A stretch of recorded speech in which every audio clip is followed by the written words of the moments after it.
umurongo wa 15 mwumvise umuriro watse ngo ubuzuke bwaje mutega amatwi Imana ivugane namwe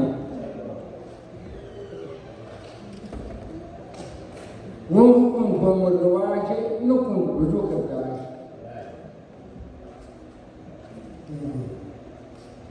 Igice cya mbere umurongo wa 15 nabonye ntabwo gusoma mwiza yego nyine data niba ntangira gusoma yego Tito 15 byose bibonereye ababoneye nyamara ntakibonereye abandi batizera.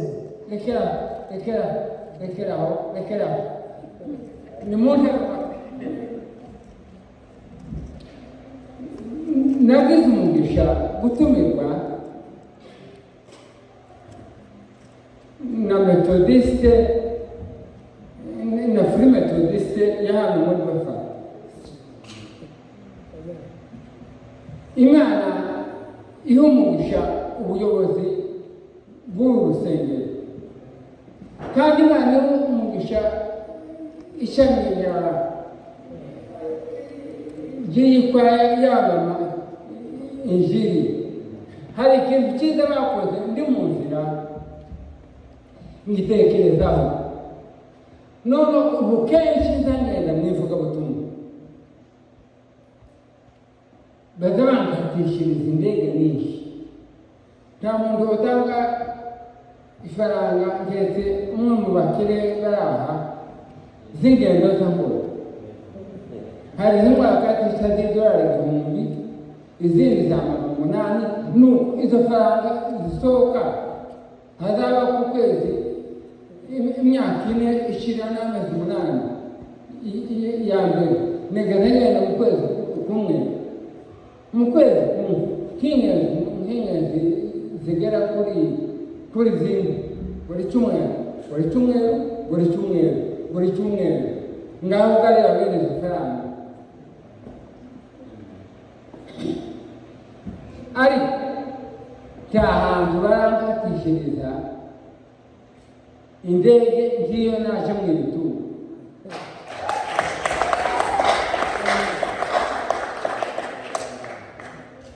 naje ku mwanya wa mbere kandi bakaba bandika mu gurupe ikaba iya mbere na siti nayo kandi ikaba iya mbere. noneho ngo mara gushika hari ikintu Imana yavuganye n'umutima wanjye iyo mbonye icyiza nzanama nitegura nanje icyo nugikora. Kurya bicaye imbere ni cyane n'umuzungu kandi bakunda abantu kurya bicaranye nabo mba biteguye ngo natubura akantu bahora badutanga kandi bakadutanga atari bafite imbaraga. Haba n'umukecuru wabo kubera ko bazi gukorera neza ari ibintu bigezweho azaba agukingurira umuryango wewe wari ucyabajishinganye kera twarakinguye wambara kwinjira haba no gushima nziza tunazinduka cyane. Ibyo bituma banduramo ikintu cyo kubigana. None iyo twicaranye nzarama nitegura ngatanga ahubwo natubona telefone nunamwe nahitora nyimuhera iza kugira ibaki umugabo twicaranye umugore wiwe akaba yicaye ku ndarazo dukurikira. Noneho arambwira ubu ngubu sigaye kumubwira mu cyongereza igituma nsoza ntanga ubumenyi nuko ubumenyi aribwo bubyara ubugingo bunezerewe. Ahantu hose umuntu atanezerewe ntazatanga umusaruro.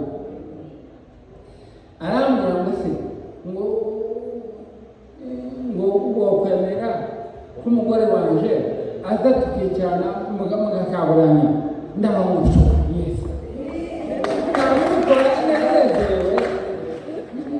ndahaguruka ndi mu kubikora abazungu gutyo aho mwakamana bakabaho kandi niba ari kandi bambwira gutyo kubera ko imirimo yose bayitoratoye umuntu mureke dukorere neza mbese twaje nari mbitewe n'abagore bo muri Bafaro bateguye umwanya mwiza. Icyo ni kimwe ngoze kandi mu nzira ko ndareba n'ahantu nacumbitse haba n'imeza tuguyeho, mwarebe ukuntu yariteguye. Ababyeyi bazategura neza, gupanga ibintu neza, n'uko umuntu aba afite na apeti, ariko n'amaso nayo akwiriye kwitegereza. Imana ibaho umugisha. Ndagira ngo mbabwire umuntu umwe uzuba mu isi imuryohera. N'uwo hari amagambo numvise yanteye ibyishimo, ko muraririmba nkabona ni ukurama, mwakora ikintu nkabona ni uguhimbaza. Guhimbaza ko kugira umwihariko wawe mu byumva. Imwe mu mpamvu zituma abantu batanezerewe ni ukutizera ijambo. Ariko iyo umuntu yizera ijambo, umutima uzonera, umuntu agasa n'Imana. Kandi gusa n'Imana ni ukubyaza buri kibazo kibyara inyungu yubahiriza Imana. Buri kibazo nivuga gutyo ko ndabona abantu buzi umwuka w'ubwenge hano. Imana ishimwe yuko ntimwumva vuba hano, ariko nimutaha murabyumva. Abuzuye umwuka w'ubwenge, buri kibazo cyose kibyara icyubahiro cy'Imana. Ndaje mbabwira amakuru. Ndashimira ubutumwa bwiza numvise ubutumwa buvuga ku gihe.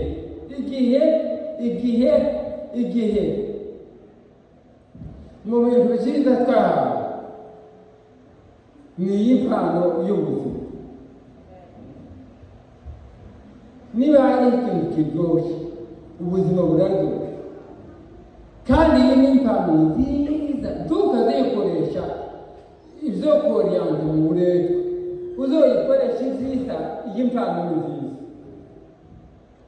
Kandi abantu ni beza, ariko muzi kubona amaso y'abantu. Hari ikiza kinezeza, ni uko abantu buri muntu yaremewe abana.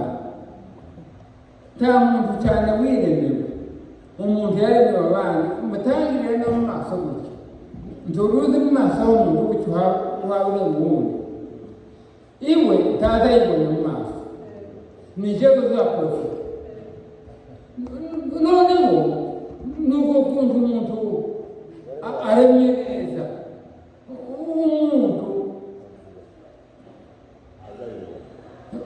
umuntu atabona ubundi yamubona ugafiringa neza, ukumva uracyangurutse. Niyo mpamvu imwe uriya mugabo w'umunyabwenge Imana yamuhumekeye ahabwa kuvugira ijambo. Aravuga ngo nta cyiza nigeze mbona munsi y'izuba nko kunezerwa no kugira neza. Abandi mu buhanga bwo kumva Imana baza bakura amagambo yose y'inyungu bakayashyira mu bikorwa, n'abandi babagaragara nyine mu mateori aho bakabivuga. Kubivuga ntibinganya imbaraga no kubikora. Nusoma 3:12 uzosanga mu gitabo cy'ubwiriza nta kintu cyiza nko kunezerwa. Iyi ni impamvu yo kugira ngo tugaburire abana. Iyo masakake ngaseka nkamererwa neza, numvaga imbere zabo aja guseka. Icyatumye Imana ishyira amenyo hano mu maso nuko ndiyashyira mu irugu, nukugira ngo niduseruka imbere y'abandi bantu yese Imana ishimwe ko abantu bari mu isuku yagenda bireka. Umuntu akubaza amenyo waseka wotinda uri imbere y'abantu baseka, bari abantu kumukorana na protokole nziza.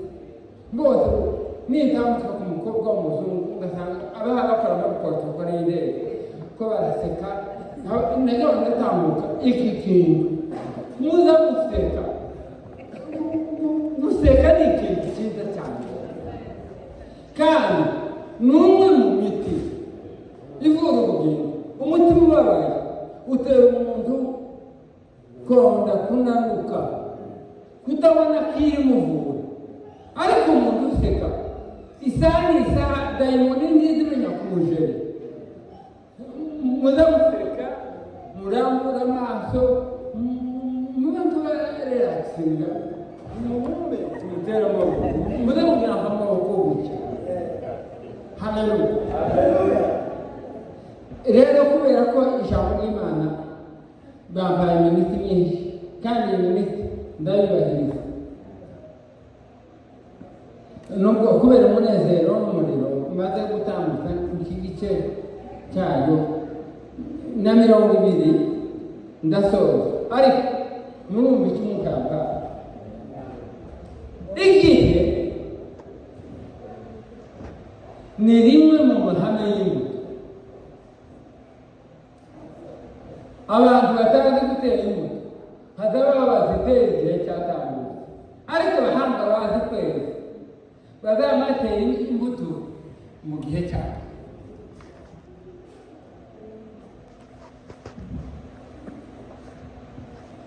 uhawe igihe cyaje n'inuma kora ibyiza bikitwa mu bitera cyangwa umukobwa w'Imana avuze kwishima si ukudaca mu bibazo ahubwo kwishima ni gato umuntu yokora ariho mbabwire umuntu uzoshima kandi uyu muntu nimara kumuvuga ndabigeze nyabona ashyira ukuboko hejuru ndamubonye usigaye neza genda muri Zaburi ijana 15:17 nguyu akamutunga n'urutoki nguriye umuntu udabwira kunezera wowe wamushaka abantu reka kunezera ngaho soma 15:17 kw'ivesi 17 ko natunga urutoki yego 115 kugeza ku 10 uhera ku 17 Zaburi ijana Zaburi ijana 15:17 yego 115 ku 17 ijambo ry'Imana riravuze ngo abapfuye ntibashima Uwiteka cyangwa abamanuka baja muhagarare mwitonde iyo abahungu bamaze gufasha imigozi mu isanduka baha bamanura umuntu hari uriya toshima nta kibazo cyangwa umuntu yawereye nubwo bataramushyira mu isanduka nawe adashimye nta kibazo ndagira ngo musabe bano turi kumwe uri muri abo ngabo iyo niyo mpamvu yo kudashima nashyira ukuboko hejuru nashaka muto cyangwa wumva yuko ari mu mubare w'abo bantu ni mu yandi magambo kudashima ni ukurangara ni ukwibeshya ubu bushinga bukuriyeho si impamvu yo kudashima oya indwara kanaka yatinze gukira si impamvu yo kudashima nyumvise rya jambo ni umuriro haleluya gushima no kwitura kuramuka weramutse uzi ukomanga ku mugore ukomanga ku mugore cyangwa ku mugabo niyo uba karahumeka nushaka kuzamutega uzi ukenyera urupanda rw'igikora rukenyera bamururuka ku buriri apana kuzizibara ni ukwigana umuntu wo muri karitsiye kanaka ariko iyo umuntu yiganye umuntu mwiza mu mutima kandi azizigara uzi kuzuka umugabo ari muzima wamara ukamutezera ntuvuge ushingiye kuki aho ubonye umugore arakanuye urebye ka dukobwa dufite amata yabona n'uduhungu iyo utanze urahari haleluya umuntu uboneye imana izihindura umuntu uruganda ndavuga uruganda ruhindura ibintu byose byiza k'umuntu uboneye umuntu atangira kubonera iyo hanyuze imana byose biraboneye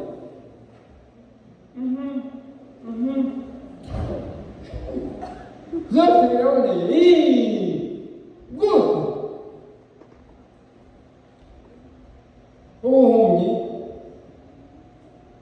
ubuhumyi bw'amaso buza butuma imana yiyahura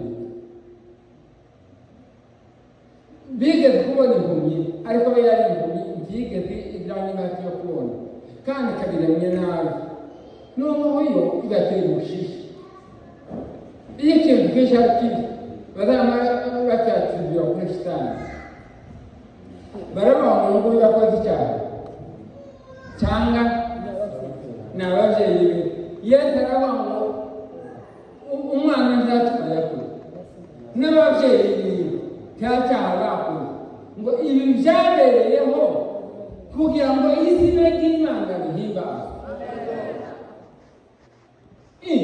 ubuhumyi ibi rero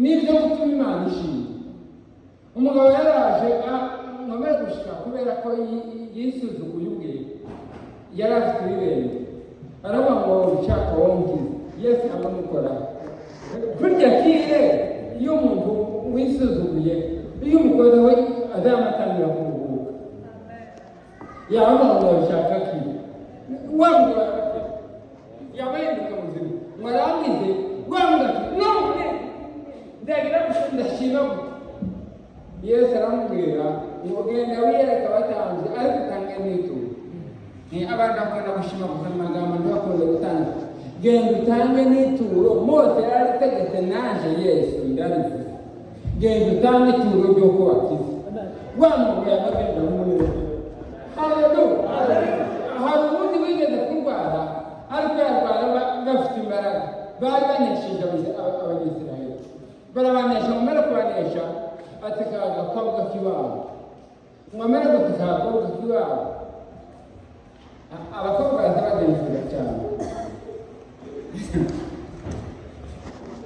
kurya umuntu yahinduye abantu basuzuma ahantu agahindura abakobwa kandi abatomenya noneho ngo agenzure mu nzu gutya abona shebuja ni umugabo yahawe sekise yo gutsinda ariko indwara iramucagaza kandi hari abantu bagira imitima myiza yamara bavuga ko iyo ndwara yawe abantu kubwira nyirabuja ngo genda iwacu ngo hariho umugabo uzikiza ayo makuru yawe agera kwa perezida agashigisha urwandiko rw'umurara rwanditse arabaza yamavuga ngo nubona uyu mugabo icyo gihe Israheli yari muri feburese nubona uyu mugabo imediatema umukiza uruhu wa mugabo yamujyana mu Rwanda ngo asaruke kwa perezida yambaye ipantaro ibi ni ibiki ampoze ndi imana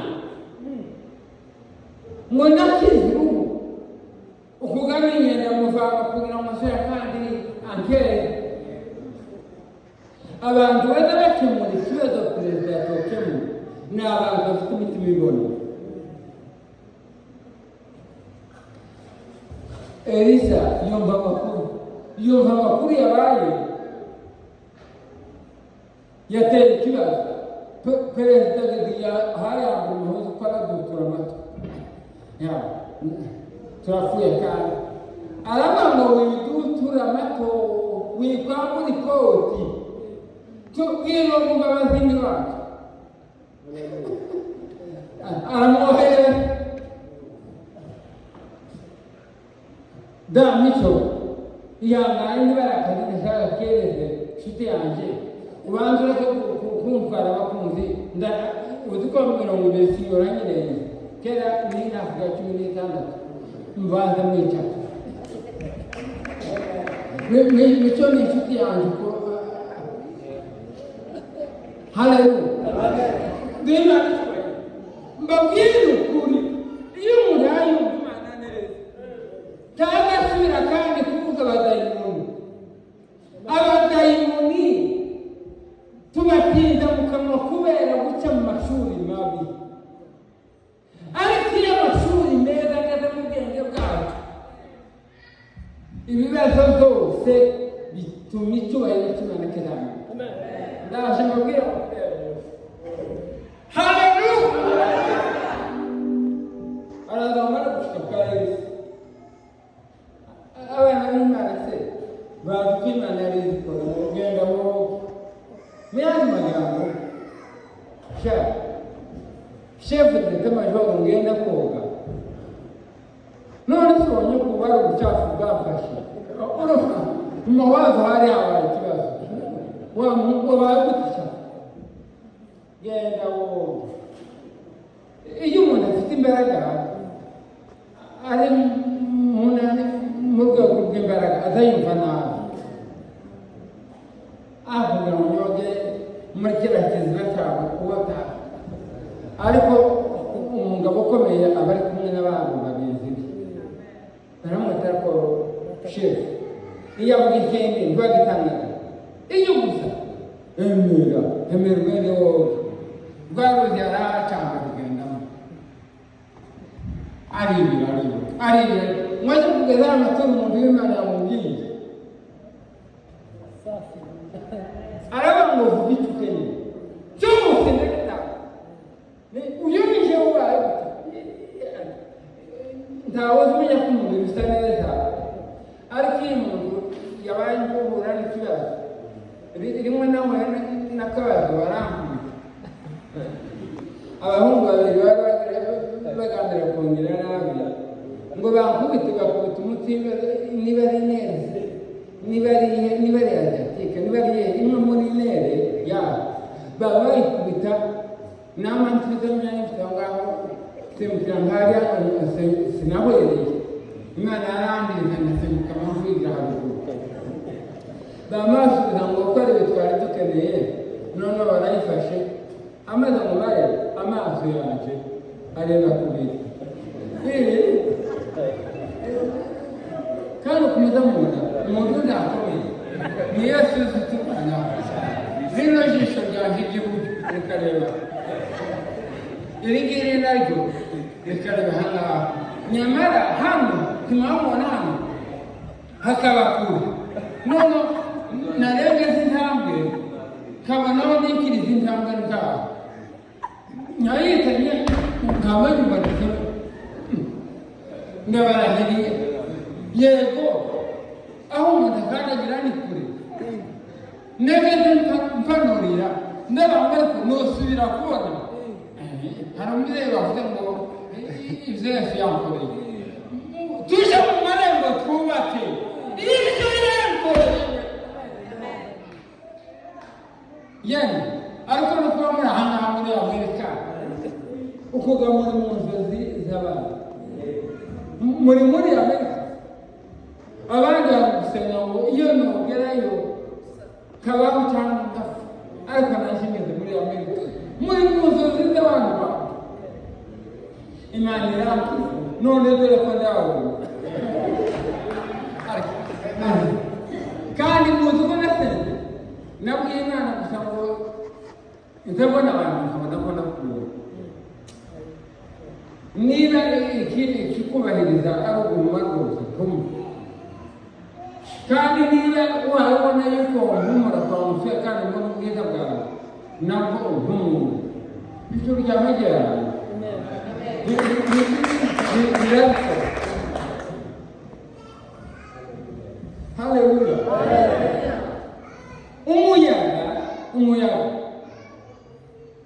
umuyaga imiyaga iyi ihuha igatuma ibyashara bipfa igatuma bamwe bagwa mu ruzi uva ku Mana.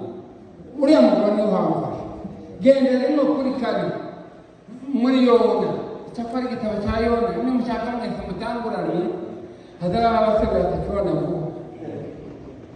Igitabo cya Yona, ndagira ngo mbabwire uzabohereza imiyaga, si shitani. Iyo ubwenge bwamenye ukuri, abadayimoni basohoka mu kanwa, uzuvuga Yesu ku manywa na nijoro.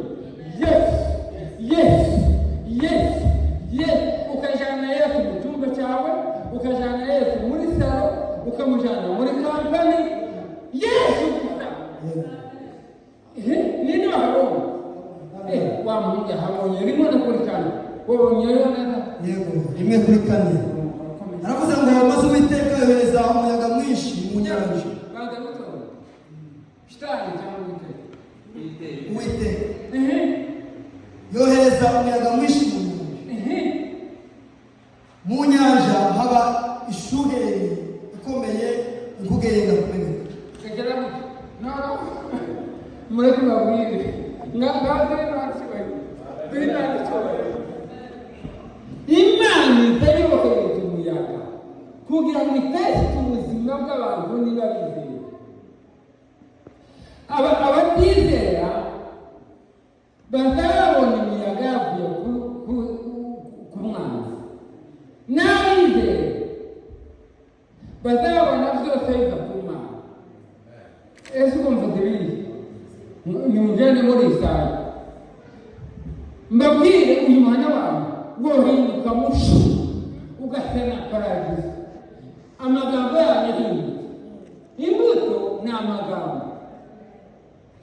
Ushaka kugira ngo abantu bose bambaye umunezero, umuntu nawe uri isaniza ni uguhindura uko wita ibintu amazina. Iyo uvuze neza, aba bahungu n'abakobwa bakura banezerewe, kandi mu bintu biza birunga ni umutima w'urukundo. Ubu nyine hariho abantu bagize inzangano nyinshi babitewe n'amagambo bigishijwe. Tukaze wigisha abana bawe kwangana, uzi wigisha gukunda, niyo gahunda. Haleluya. 7:24 Yesu ko yavuze Imana muri Isaya, abanyange guseruka n'abo Yesu yavuze naho muri Isaya ni 45 kuri karindwi. Ngaho mu wasoma 45 kuri karindwi. Nimumwumva ibintu byose nizo gutuma Imana yubahwa. Kanseri yatuma Imana ihimbaza n'igikorane kihari ni ukugira ngo abantu mu Mana wakoze wakijije rayo. Haleluya. Ibintu byose ni muri prof y'icyubahiro cy'Imana. Yavuga Aravuze ngo nije uri mu mucyo n'umwijima, kazana amahoro n'amakuru. Je Uwiteka Yesu Imana izizana amakuru. Ndakora inyigisho abantu bahangaha abantu bize bazi yuko Imana niyo yategeka igihe cyo kuba n'igihe cyo kuva ku isi. Umucyo niyo utanga n'umwe. Ese nawe niyo utanga none se abantu barafite Imana ni shefu koordinatere w'ibihe. Haleluya. Haleluya. Izivuga ngo haramuka ibingibi bikaba, hari agahinda kahari k'abantu bazi yuko ibiramuka byose ni shitani, ni uguhindura shitani umwana. Umwana utegeka ni umwe, niwe udutanga wowe y'ibiramuka. Duhe Imana icyubahiro. Tugende mu mvugo ya Yesu. Yesu ko yita imiyaga n'indamuze rino jambo. Ikivi bene data bashinga kandi buriya buhamya butoya uvuze ururimi rwawe kuboneka kwawe nibwo uzi iyi myaka mushiki wacu agezemo kuvuga ngo tuwemera ndwara baje kutwita ubeho twaraho gutinda gusa twatunezerwa ukabye ndabona injiri ikoze igitangaza itumye Israheli mucyo Imana ngo mucyo wabazanye tugende kwa Yesu ariko ubwo tugiye kwa Yesu uhindura igitabo uhindura igitabo ugende mu gitabo bazabita igitabo Bibiliya ijambo ry'Imana iryo n'uryumva urumva makuru kandi asoma n'icyo kwarangiza nimushaka abataha umwuka w'Uwiteka Imana niwo wabazanye ngaho karindwi 24 ndacyari kuri uyu muyaga mwumve Yesu ko yavuze mu gitabo cya Matayo ariko mufite umugisha kugira umusore uhawe kandi abiri Matayo 7:24 muri Bibiliya ijambo ry'Imana. Ijambo ry'Imana riravuze ngo nuko rero umuntu wese wumva aya magambo maze kuvuga akayakurikiza yagereranywa n'umuntu uzi ubwenge wubatse inzu ye ku rutare. Yego 25 maze imvura iragwa imigezi iruzura umuyaga urahuha byose byikubita kuri iyo nzu ariko ntiyagwa kuko yubatswe ku rutare.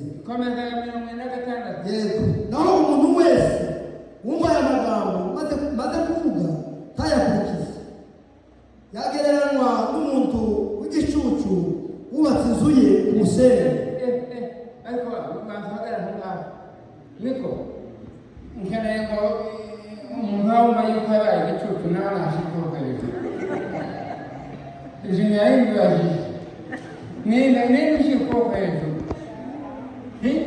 ivuze ko arakeye ibirori bikangaye yego kuri 27 maze imvura iragwa imigezi iruzura umuyaga urahuha byose byikoranira kuri iyo nzu z'ukugwa irahinduka. none Yesu afite n'abasore umuntu ngenda asore azavuga ngo sokugwa no kurinda ikizakubwira umuntu wananiwe kubyumva ni amazina mabi yita situwasiyo ahaca Paulo aravuga ngo byose ayitema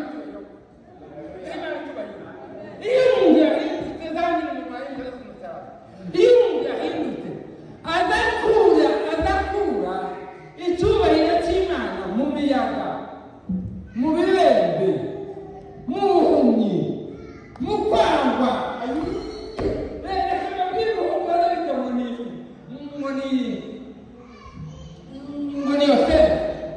Yosefu abandi baramugurisha mwamara kumugurisha aravuga ngo mwebwe mwamwagamira kungirira nabi 50 ku iventi 14 mwari ko Uwiteka yarashaka mu gitabo cy'Itangiriro ngo Uwiteka yarashaka kubizanisha ibyiza mwumva ndaje ubuzi ubwenge bw'Imana bazabona mwari mwabibambiriye ariko muri plan y'Imana yari ikeneye kubazanira ibyiza mwamubona timwamubona ko umuhanga ujya muri wowe nzaguma mbahereza abantu b'Imana igituma batazagira umushinga ni ugutunga ubwoko bw'ubumenyi. Ntawuzi umwuka w'Imana wese akandi kujya mu gashobo kuko gushobotoza no gutunga urundi rutoki yemwe mwajya mabwira mukuru pasiteri yabizi n'ubwo mutavuze mu bishinga umuzizi yabiganiriyeho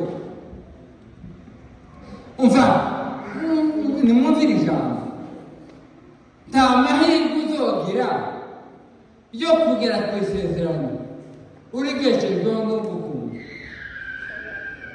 ukwanga niwe wenyine gusa uzi gusunikira ku nzozi.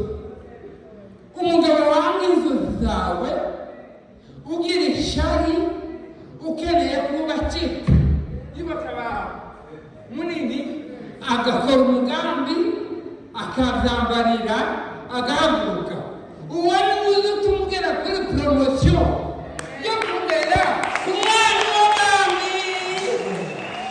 Haleluya. Bariya batugirira ishyari ni abagabo bahawe tugerekereza mu gusohora kw'amasezerano.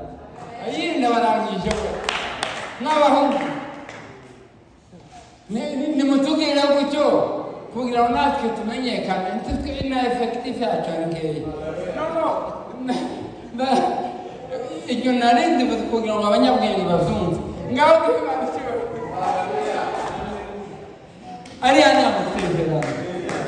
Nta muhungu wanga uwundi iwacu muri Kongo kuriya ni ukugira ngo iheze poromosiyo uwahangurukirwe. Uwahangurukirwa muri porofi y'Imana kandi igahagurukira peti frere n'abakara frere abahungu mu bana kandi mwamara mukazosangira eneyo bagatangira urugero